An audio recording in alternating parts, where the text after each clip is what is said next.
بەڕێزێک دیارە ئافرەتێکی خوشکێکی بەڕێزمانە نووسیوێتی سڵاو مامۆستاگیان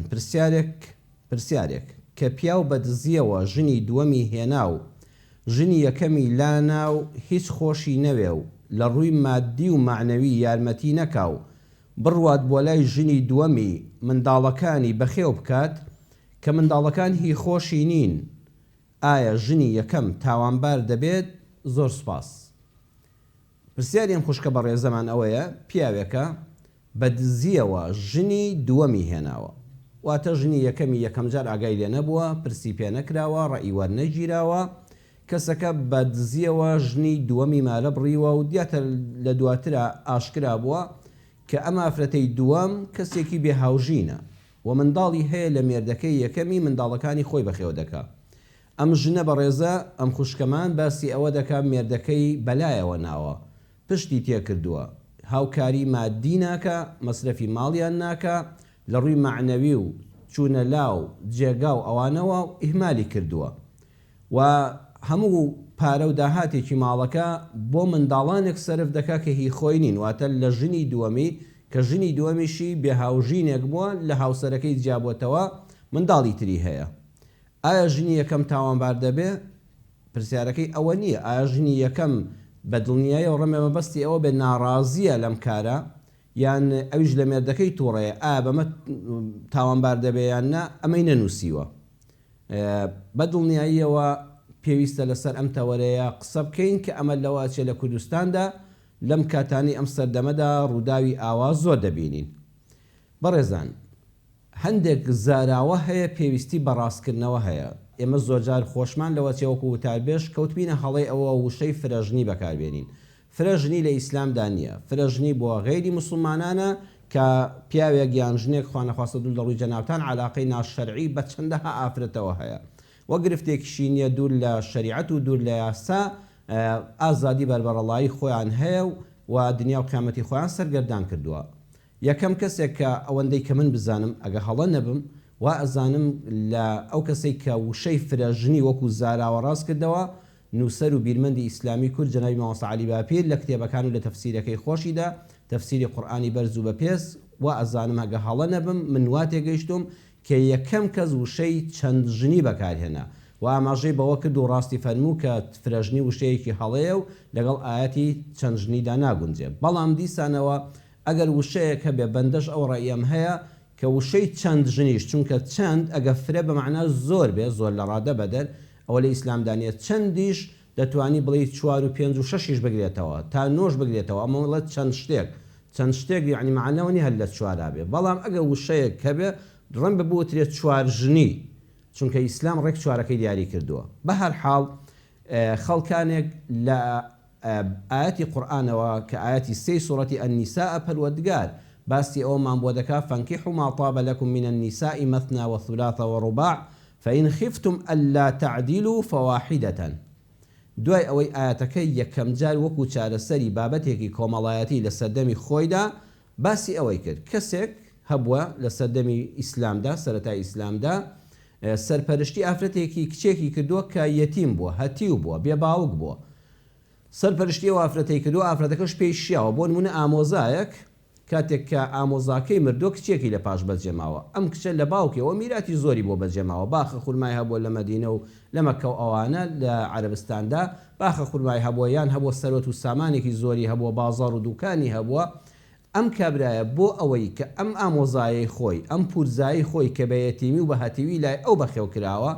حەزی بۆی نەچووە دڵی بۆی نەچووە مەحەبەتی بۆی نەبووە هاوتەمەنی نەبووە هاوکوفی نەبووە بە زووتوێتی ئەگەر مارەیکەم ئەگە من مارەیکەم ئەم کچە بۆ خۆی دەوڵەمەندە لە باوکە مردووەکەیەوە کە بە هەتیوی لە لای ئێمە گەورە بۆ سەرۆت و سامانێکی زۆری بۆ بەجێماوە بۆ ئەمە دەستی خەڵکەوێ بۆ بێگانەیەک ئەم سەرۆت و سامانە بخووە هەروەها من ئەگە مارێکە مارەیی نادەمێ زێڕی بۆ ناکەم بۆ خۆی هەموو شتێکی هەیە خی گەفرەوە فەرمووی ئەوە مەکەن ستەم لەو ئافرەتە مەکەن کە بە هەتیوی لە لای ئێوە بەخێو کراوە ئافرەتێک کە دڵت بۆی ناچێ هاوتەمەنت نییە بە کەڵکی هاوژینی تۆ نایە خۆشت ناوێت لە دڵەوە محەبەتتان بۆ یەکتر نییە تەنها لەبەر خاتری سەرۆت و سامان مەیکە بە هاوژینی خۆت خۆشت و ئەویش بەدبەخت مەکە لە بەدیلی ئەمەدا خۆی گەورە فەرمووی چی بکەن فانكحوا دەیکەتەوە حەزن لە هاوسەرگیە فەنکیحوا ما طاب لەکم. بەڕێزان وشەکانی قورئان دیقەت بدەن. هەندێک لە مفەسیرین لە توێژەرەوانی قورئان فەرموویانە ما طابە یعنی ما حەل لەکم، ئەو ئافرەتانەی بۆتان حەڵاڵن، بەڵام نا ئەمە هەڵەیە، چونکە ئەمە تەحسیلی حاصڵە. خوای گەورە هەر ئافرەتێک کە بۆی حەڵاڵ نەکردبی حەڵاڵ نییە لێت، تۆ مەحرەمەکانی خۆت، کچەکانت، پورەکانت، خاڵۆژنەکان، ئیتر ئەو ئافرەتانی کە لە سەردەمانێکە لێت حرامن، وەکو دایکت، وەکو خوشکت، وەکو کچت، ئەوە هەمیشە لێت حرامن. ما حەل لەکم بە معنای ما طاب لەکم نییە، چونکە ئەوە تەحسیلی حاصلی پێ دەڵێن. نەخێ ما طاب لەکم خوا دەفەرمێ ئافرەتێک بخوازن ما طابە، یعنی چاک بێ، پاک بێ، بەتام بێ، بەسوود بێ، پەسەند بێ، مەبەستت ڕێک هاوسەرگیری بێ، دڵت بیخوازێ، هاوکوفی خۆت بێ، هاوتەمەنی خۆت بێ، بۆ ژیانێکی پڕبەختەوەری بێ، ئامانجت سەروەت و سامانەکەی نەبێ، ئامانجت ئەوە نەبێت لە ڕووی عەشیرەت گەریەوە پشت و پەنا بەهێزکەی سەروەت و سامانی ئەو ئافرەتە بێنی بۆ خۆتی لەسەر دەوڵەمەندکەی، ئامانجت ئەوە نەبێت چونکە دەوڵەمەندە مارەیی نادەمێت، نەفەقەی ناوێ، هیچی ناوێ. نا ما طاب لەکم، بخوازن هاوسەرگیری بکەن لەو ئافرەتانەی کە چێژ بە ژیانتان دەبەخشن، کە ژیانتان خۆش دەکەن، هەم ئێوە ژیانی ئەوان خۆش دەکەن، هەن ئەوان ژیانی ئێوە خۆش دەکەن. ما طاب لەکم من النساء لە ئافرەتانێک کە مەحرەمتان نین و حەڵاڵتانن، جا مەثنە هەندێک پیاو هەیە پێویستی بە دوو هاوسەرە، وەثولاسە هەندێک ئافرەت پیاو هەیە پێویستی بە سێ هاوسەرە، وەڕوباع کۆتاییەکەیان ئافرەت پیاوی وا هەیە پێویستی بە 4 هاوسەرە. فەئین خیفتم، بەڵام بە شەرتێک ئەگەر ترسان، ئەگەر لە شەرتێکا ترسان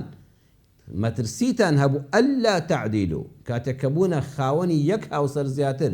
دوانە سیانە چوارە ترستان هەبوو ئەللا تەعدیلوا، ناتوانن دادپەروەر بن، فەواحیدەتەن، ئەو کاتە یەک هاوسەر بگرن بۆ خۆتان زۆر باشترە. یەک هاوسەر بگرە، ژیانێکی خۆش بە یەکەوە بژین، گونەهباری لای خوا مەبن، عیبداری لای خەڵک مەبن، ژیان مەکەن بە ژان، ئافرەتێکت هێنا و ئافرەتێکتر بەدبەخت مەکە، مادام پیاوی ئەو مەیدانەنی و ناتوانی عەدالەت و دادپەروەری بەرپا بکەی. جا بەڕێزان، فەئین خیفتم، زانایان لەبارەی چەند ژنی یان 4 ژنیەوە جوانتر بڵێم چەند ڕەیەکیان هەیە. یەکەمیان معتەزیلەکان کە بە عەقڵ بڕیار دەدەن و ڕەیەکانیان ڕەت کراوەتەوە. لە لای معتەزیلەکان چەند ژنی یان 4 ژنی حرامە. ئەوان دەڵێن بە کۆی گشتی ئەو پیاوانەی لە ژنێک زیاتریان هەیە خۆشبەخت نین، یان ئەگەر ئافرەتێکیان خۆشبەختکەن ئافرەتانیشتریان ماڵوێران دەبن و قاعیدەیەک بە شازێک لە ماڵێکە، لە ناو تایفەیەکە، لە زەمنێکە ئافرەتێک لەگەڵ ئافرەتێشکەدا دوو هەیە بەیەکەوە خۆشحاڵ بوو بن، دەڵێن ئەوە شتێکی دەگمەنە، ئەو قاعیدە گشتێش بە دەگمەن هەڵناوەشێتەوە، بە شاز هەڵناوەشێتەوە. لای معتەزیلەکان پیان وایە کە چەند ژنی حرامە، بەڵام ڕێی معتەزیلەکان کە ڕێیەکی عەقڵیە و دوورە لە شەرع ڕەت کراوەتەوە، زانایان بەگشتی ڕەتیان کردوێتەوە. دووەمیان کە ڕەئی زانایانێکە وەکو عەلاءەدینی مەرداوی حەنبەلی لە کتێبی ئەلئینصاف لە مجەلەدی 8 لە لاپەڕەی 16دا، زانایەکی حەنبەلی مەسەبە دەفەرمێ وەیستەحەب ئەللا یەزیدە عەلا واحیدەة إن حصل بها الإعفاف. ئەگەر پیاوێک زانی بەهۆی یەک خێزانەوە یەک ژنی هەیە، الحەمدوللا داوێن پاکی خۆی دەپارێزێ و چاوی دەپارێزێ و نەفسی تێر دەبێ و ماڵ و منداڵی بەڕێک و پێکی پێ بەخێو دەکرێ، ئەوە باشتر وایە. وەیستەحەب، یعنی پەسند ئەوەیە کە ئینسان یەک ژنی هەبێ. ڕەئی وایە لە لای زانان کە یەک ژنی زۆر باشترە لە چەند ژنێک و لە 4 ژن. لای شافعیەکان، لای مەسەبی شافعی خۆمان ڕەحمەتی خۆیان لێبێ، دەفەرمون بۆ هەندێک خەڵک لەوە بچێتە قاڵبی سونەتەوە. هەندێک خەڵک کەسێک یەک خێزانی هەیە، خێزانەکە بەهۆی نەخۆشی، بەهۆی هەندێک بارودۆخەوە، پیاوەکەش ئارەزوویەکی زۆرتری هەیە، ناتوانێ بەسەر خۆیدا زاڵ بێ، ئیمان و تەقواکەی ئەوەندە بەهێز نییە، شخصیت و کەسایەتی و حەیایەکەی ئەوەندە بەهێز نییە بیپارێزێ و بە یەک خێزانی خۆشی ناتوانێت پێداویستیەکانی جنسی خۆی تێرکە، وەڵا بۆ ئەم باشتر وایە سونەت وایە بچێ بە حەڵاڵی، نەک بە دزیەوە کۆم حاڵەتە، بە حەڵاڵی، با قەناعەت پێکردنی خێزانی یەکەمی، بەدات پەروەری چەسپاندن لە نێوانیاندا، لە توانای جەستەیی و دارایی و ماڵی خۆی ڕاببینێ، ئەمە باشترە لە زیاتی پەراماری حرامدا. سونەت وایە خێزانی دووەم بێنێ، بە دووەم تێر نەبوو سێم تا 4. هەروەها لای شافعیەکان دەفەرمون ئەگەر ترسا وتی وەڵای خێزانی دووەم بێنم، دەترسم دادپەروەریم لە نێوانیاندا پێ نەکرێ، داهاتی من بەخوا بای ئەوەندە نییە دوو خێزان بەڕێک و پێکی بەخێوکەی، ئەگەر لای یەکێکیان بگرم لەوە چێ ئەوەی تریان ناڕەحەت بێ. یان ترسا لەوەی خێزانی دووەم کە دەیهێنم ئافرەتێکە جوانترە شۆخوشەنگترە کەم تەمەنترە من ناتوانم لەگەڵ خێزانی یەکەما بەراوردیان کەم وەکو یەک دادپەروەرم لە بینیاندا یان ترسا بە پێچەوانەوە خێزانی یەکەمی زۆر زمان هەراش و زەلەندە و بەهێزە بەخوا ناهێڵێ وەکو پێویست لەگەڵ خێزانی دووەمیدا بێ کاتێک سەیری بەردۆخی خۆی دەکا ئەمە بۆ ئەم مەکروهە یعنی گومانی هەیە کە ناتوانێت عەدالەت بێ بەس گومانە مەکروهە ناپەسندە دەبێت لەم کارە دوورکەوێتەوە سێمیان یەقینی هەبوو هەر بە یەقین دەیزانی ئەگەر ژنی دووەم بێنێ ئەبێ ژنی یەکەم ئیهمالکە ئەم پارە و موچەی کە ئەم هەیەی بەس بەشی ژنی دووەم دەکا ژنی یەکەم تازە ئەگەر لە ئەم بێزار نەبوویان نەچوو ژنی دووەم بێنێ کەواتە یەقینی هەبوو نابێت ناتوانێت دادپەروەری لە چیدا بەڕێزان دادپەروەری لە شەومانەوە لەلایەندا لە دابینکردنی خانوودا لە دابینکردنی جلوبەرێکدا لە دابینکردنی خواردەمەنی و پێداویستیدا لە سەرپەرشتی منداڵەکان و بێجیاوازی سیرکردنیاندا نەی دەتوانی دادپەروەر بێ یەقینی هەبوو حرامە ئەو بۆ ئەو حرامە یەقینی هەیە کە ناتوانێت تووشی ناعەدالەتی دەبێت ئەمە هەر حرامە لەسەری چاولێ ڕێی ئیمام شافعی لە مەسەلەیەدا یەکجار جوانە بۆیە بەڕێزان لە ئیسلامدا فەرمودەیەکمان نییە ئەوەندەی کە من شارەزایم هەبێ ئەگەر کەسێکیش لە مەیدانە دەرفەتی هەیە فەرمودەیەکمان با پێ بڵێ بەڕێزان بزانین پێغەمبەری خوا صلی الله علیه وسلم لە شوێنێکە ئاماژەی بەوە کردبێ هەر کەسێک دوو خێزانی هەبێ دوو حەڵاڵ و هاوسەری خۆی هەبێ پاداشتی ئەوەیە بەڵام بە پێچەوانەوە ئێستا ئێمە فەرمودەیەک دەخوێنینەوە هەڕەشەیە لە ئەو کەسانەی کەوا دادپەروەر نین لە بینی خێزانەکانیاندا وەکو ئەو ژنەکە وتوێتی خێزانی دووەمی بەدزی هێنا دواتر کە ئاشکرا بۆ ئێستا ئێمە ئیهمال کردووە من كانت له امرأتان سرور من صلى الله عليه وسلم پیغمبری خوا دفرمي امام احمد و ابو داود رواياتيان كردو شيخ الباني دفرمي حديثي صحيحه من كانت له امرأتان هر كسيك بياوك دوجني هبه فمال الى احداهما ميلي كربلا يشاندا بلان بريزان اما زور گرنگا ميلي دڵ بەدەستۆ نییە خوا لەسەرەوە پیاویش گوناهبار ناکە پیاوێک دوژنی هەیە سێژنی هەیە یەکێکیان زۆر زمان شیرین زۆر لێزان و خزمەتکاری پیاو زۆر گونجاو زۆر ڕووخۆش ئەوەی تریان ڕووترش و ڕووتاڵ و نوێنی فڕێدەدا و لوتەلابوو ئەم پیاو بەدەست خۆی نیە وەڵڵا ئەوانی زیاتر خۆش دەوێت لەو دوو سێژنە کە ڕووی خۆشترە کە خانومانترە کە کابانترە کە ماڵدارترە بەڵام نابێ بگاتە حەدی ئەوەی کە لە سەرجێگاییکردن و مانەوەی شەواندا لە دابینکردنی خان و ماڵدا لە دابینکردنی کەلوپەلی ماڵدا لە دابینکردنی ئۆتۆمبیل و سیارەدا لە سەفەر و سیاحەت و سەیراندا لە چوونە دەرەوەی وڵاتدا بۆ جیاوازیان لە بیننا بکە ئەمانە نابێ هەبێ فمال إلى إحداهما قورئانیش بۆ خۆی لە سوورەتی ئەنیسا ئاەتی 129 دیاری کردووە یعنی فتەذەڕوها کەالمعەلەقەتی یەکیانی ئیهمال کرد یەکیانی ئیهمال کرد ژنەکە بە حەیاوە دانیشت بوو ئەینان نە ئەوە بوو تەلاق دراو بێ و بێوەژن بێ نە ئەوە بوو مێردی هەبێ هەر ئیهمالی کرد بۆکو ئەم خوشکە لە نامەکەدا نووسیوێتی ئاوای کرد یەکیانی پشتگوێ خست جاء يوم القيامة وشقه مائل لروج قيامتا كدي لا يكي شلل ليداو لا يكي بخواري دي همو خلق دزانن او بياو دو جنو سيجنه كدات پرور نبو جنيش يعني اهمال كرت برجوي خست نا كالمعلقة هالواسراويك نميردي هيا حياة وحرمتي باريزيو ما فا هاوسريا كان يجيب زيكا نطلاق دراويك بو خوي بدو جياني خوي بكوي هالواسراو بو خوشي نازاني حالي چوانا او بياو رسواي